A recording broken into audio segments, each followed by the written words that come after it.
Use earphones for better audio experience. એ કે છે જ્ઞાન લીધા પછી મનમાં વિકારો રહે છે, તો એનું કારણ શું? મનના વિકારો તો જ્ઞેય છે. મનને આત્માને મન જ્ઞેય છે અને મનના વિચારો જ્ઞેય છે. એટલે જોવાની વસ્તુ છે. એમાં જે છે એને આપણે પહેલા હતા સામાજિક માનવ સ્વભાવમાં હતા. કેવા હતા?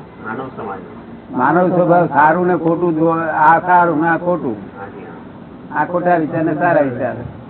હવે આત્મ સ્વભાવમાં આવ્યા તે બધું એક જ વિચાર, એ જ્ઞેય છે. બધું સારું અગર ખોટું હોય બધા જ્ઞેય છે. શું છે?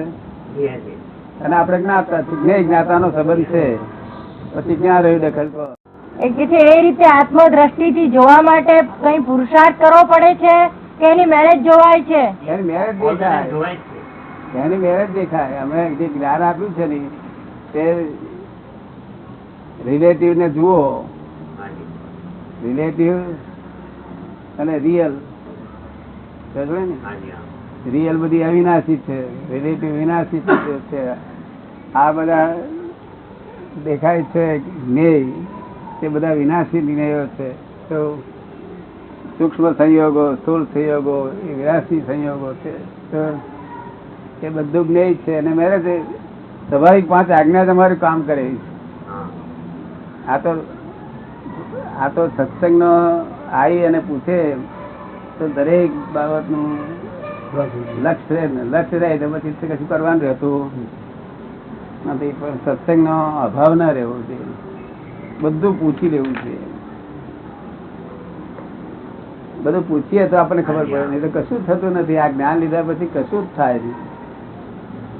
જ્ઞાનમાં રહે, એક નાયક સ્વભાવમાં જ રહે. બસ નાયક એટલે જાણ્યા જ કરવાના સ્વભાવમાં રહે, બીજો સ્વભાવ ના. જાણવાનું એટલે મનને જાણવાનું કે શરીરના સંવેદનોને પણ જાણવાનું? બધું મનના વિચાર આવે તે જાણવાના. બુદ્ધિ શું કરે તે જાણવાનું. અહંકાર શું કરે છે તે જાણવાનું. શરીર શું કરે છે તે જાણવાનું. લોકો શું કરે છે તે જાણવાનું. બધું જાણવાનું. સંયોગો જેટલા જે છે એ બધા સંયોગો જાણવાના છે. સંયોગ ખબર પડે કે ના પડે? મનમાં વિચાર આવ્યો, જે કોઈ વસ્તુ આવે અને જાય એ બધા સંયોગ કહેવાય. શું કહેવાય? કોને સંયોગ કહેવાય? આવે ને જાય. વિચારો હોય ગમે તે હોય પણ આવે ને જાય એ બધા સંયોગ કહેવાય. એને એ સંયોગ બધા જ્ઞેય છે. અને જે આવતો નથી, જાતો નથી, જે જોનારો કાયમ રહે છે તે નાયક છે. શું છે? એક નાયક બધું આ સંયોગ આવતા જતા ને જોયા કરે કે આ ફલાણા ભાઈ આવ્યા ને આ ગયા, આ ફલાણા ભાઈ આવ્યા ને આ ગયા, આમ જોયા જ કરે. બસ આ આત્માનો સ્વભાવ.